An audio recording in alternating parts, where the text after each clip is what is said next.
Picture this: a rainy night in early 2002 London. The golden glow from the upscale bars of Mayfair spills onto the wet pavement. Among the well-dressed crowd, one figure blazes through the mist, fiery red hair like a flame in the fog, long legs striding with quiet confidence, lips curled in a half-smile as if guarding a secret only she knows. That was Olivia Inge, muse of daring fashion campaigns, the rebellious emblem of Britain's high society. She didn't just walk the most prestigious runways from Paris to Milan. She ruled the lavish after-parties, where the clink of crystal glasses mingled with knowing laughter. In Olivia, there was something indefinable aristocratic elegance laced with untamed wildness, the poise of a duchess and the abandon of an artist on the street. The press dubbed her a living flame, burning bright on stage but with the power to scorch herself. Behind the grandeur of haute couture shoots and nights that stretched till dawn, there were moments when Olivia would sit alone by the window of her Chelsea flat, gazing at the empty streets below, wondering, was she truly living or merely playing a role for far too long? That question, smoldering like an ember, would follow Olivia through her golden years, and long after the lights began to fade, casting her into the realm where the glamour of 90s Supermodels meets the haunting shadows of the dark side of fashion. Olivia Inge was born and raised in the English countryside of Sussex, into a family with aristocratic lineage. Her parents possessed not only material wealth but also a deep-rooted sense of tradition, with ancestral portraits hanging proudly in the Great Hall and tales of past glory told over formal dinners. Yet, amidst the serene estate and manicured gardens, Olivia carried a different energy, wild, curious, and delightfully mischievous. From an early age, Olivia's fiery red hair and porcelain skin made her stand out in every family photograph. But that same hair also brought its share of teasing at school. Classmates called her the Fire Girl, sometimes admiringly, sometimes mockingly. Olivia didn't show much care, but deep down, she learned to wear a mask of confidence and aristocratic hauteur to shield herself. Her childhood was a blend of aristocratic picnics and pranks that gave her parents headaches. She could ride a horse with the skill of a seasoned equestrian, yet she was just as willing to climb stone walls to sneak out and meet friends. Though her parents were strict, they loved her deeply, constantly reminding her, noble blood is not just a privilege, it's a responsibility.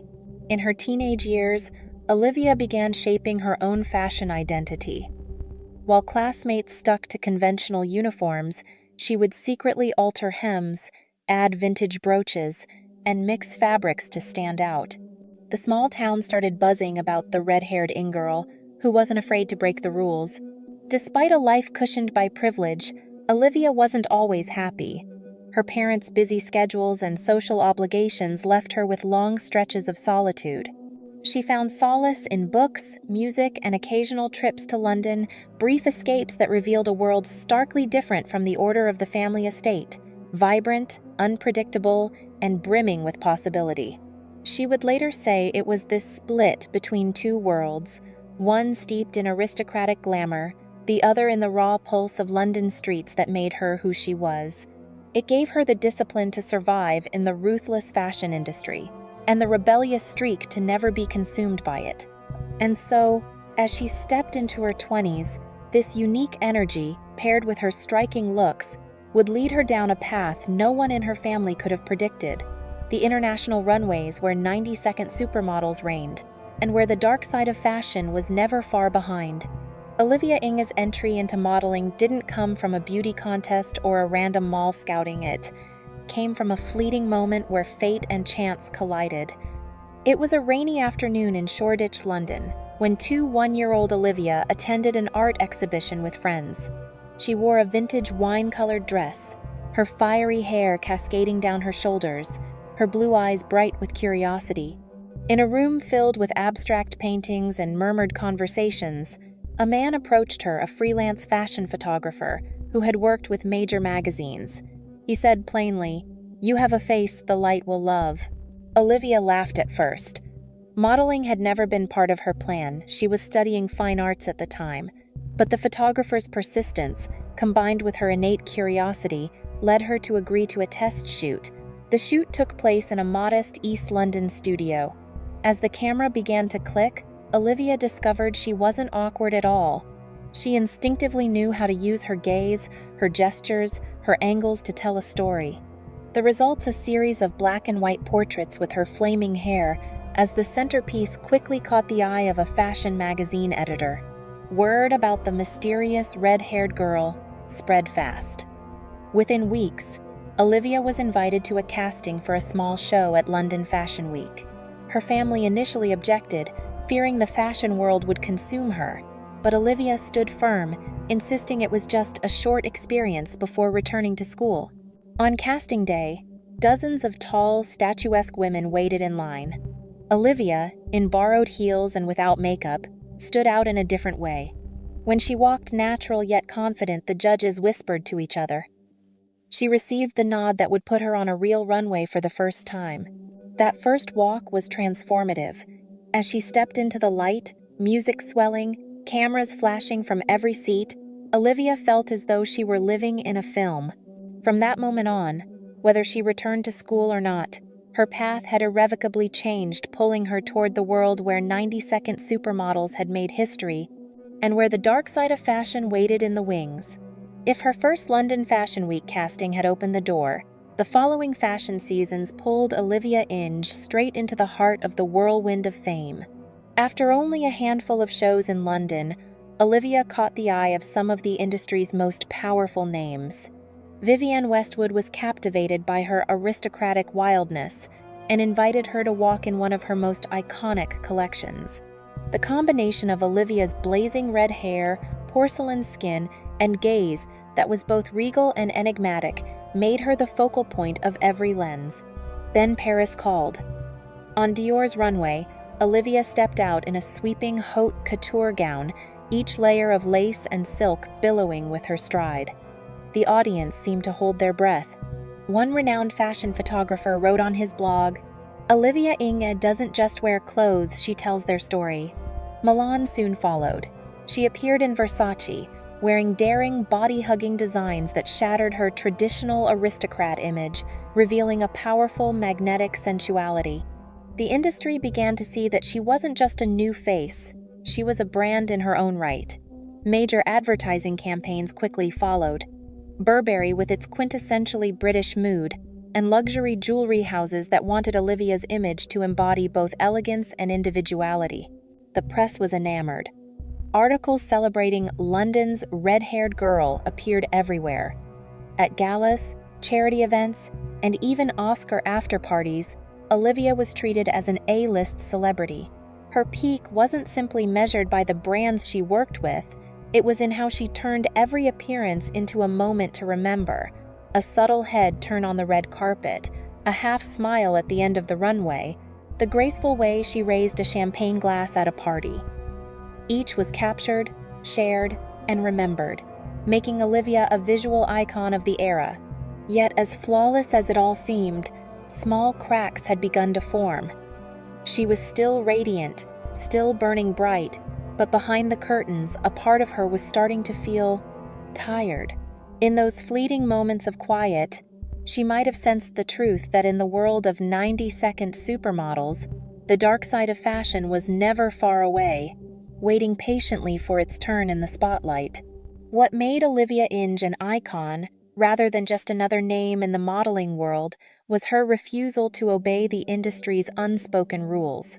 While many of her peers maintained a safe image to secure lucrative contracts, Olivia insisted on keeping her identity intact from her naturally red hair, which she never dyed, to her wardrobe that mixed haute couture with second-hand vintage treasures.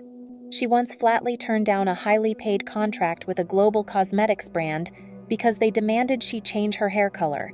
"If I have to give up what makes me me, then who am I?" she said in an interview, a statement that instantly became a headline. Olivia also spoke openly about the harsh realities models faced: extreme dieting, exhausting work schedules, and especially the lack of body and racial diversity. This often put her at odds with powerful designers. Once, right before a major campaign shoot, she walked out when the team insisted on altering her body excessively in post-production. The deal was canceled, but her stand sparked a broader conversation in the press about the gap between reality and illusion in fashion imagery. Her bluntness and stubbornness earned her both admiration and caution. Some magazine editors labeled her difficult to work with, but those who admired her saw it as proof of rare integrity in an industry draped in glitter and pretense. Olivia's defiance wasn't just for herself. She repeatedly used her platform to protect younger models, particularly newcomers vulnerable to exploitation. "I know what it feels like to stand alone in a room full of powerful people and feel so small," she once shared. These confrontations became part of her image, an untamable fashion figure who carried the spirit of an aristocratic rebel. But this unyielding nature, combined with relentless work demands and constant pressure, would push her to a threshold no one could have predicted. In the glittering yet unforgiving arena where 90-second supermodels were immortalized, Olivia's journey was proof that the dark side of fashion didn't just swallow the weak it could challenge, even the strongest, one crack at a time. Her peak lasted nearly a decade, but the spotlight never stays on forever. For Olivia Inge, the fall began quietly, signs of fatigue after back-to-back fashion seasons, the hollow feeling after yet another extravagant party. Then came the photo, a paparazzi shot of Olivia leaving a Soho nightclub at dawn, her eyes glazed and hair disheveled, made the front page of a tabloid. The media wasted no time weaving a narrative of a model spiraling into excess, dabbling in late-night debauchery. She denied the accusations, but the image of the aristocratic rebel shifted overnight into the party girl gone too far. The truth was more complicated. Olivia was battling insomnia and anxiety. The endless flights, the pressure to maintain her physique, and the loneliness behind the lights had driven her to rely on alcohol to sleep, and occasionally, prescription pills to stay awake during the day. It was a dangerous cycle, one she kept hidden. The breaking point came when she missed a major Paris runway show. The contract was terminated, and the tabloids pounced again. Some brands quietly cut ties. Olivia, instead of explaining herself, chose to vanish, pulling out of fashion weeks, skipping every event, even deleting her Instagram account.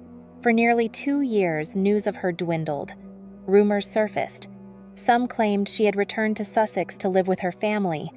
Others whispered she'd gone to Asia to teach yoga. A few rare photos from friends showed a drastically different Olivia, no makeup, oversized sweaters, looking like any woman on the street. Fans split into two camps. One mourned her absence, calling it a great loss for British fashion. The other saw it as an inevitable outcome of an unsustainable lifestyle. What was certain was that Olivia had stepped out of the glittering circle, but the price of that freedom, perhaps only she truly understood. In the world that had crowned the 90-second supermodels and revealed the dark side of fashion time and again, Olivia's retreat was both a cautionary tale and an unanswered question. When Olivia Inge unexpectedly reappeared in an independent art magazine not as a model, but as a photographer, the fashion world was stunned. Her once long, fiery hair was now cut short, her eyes still deep and bright, but calmer, as if she had found a different rhythm of life. Olivia said she had no regrets about the years she spent at the top, but she had no desire to return. "I've lived the life of two people, one on the runway, one behind the lens," she wrote. Even away from the spotlight, Olivia left an unmistakable mark. She proved that a model could walk her own path, reject imposed standards, and fiercely protect her identity. Images of Olivia's flaming hair, defiant gaze still appear in articles and exhibitions about British fashion at the turn of the century. Her story is often told alongside those of the 90-second supermodels, a reminder that glamour is never the full truth, and that the dark side of fashion is always there, shaping and shadowing the legends. Perhaps the real question isn't, how did Olivia Inge disappear? But, would today's fashion world have room for another Olivia Inge if she were to begin again?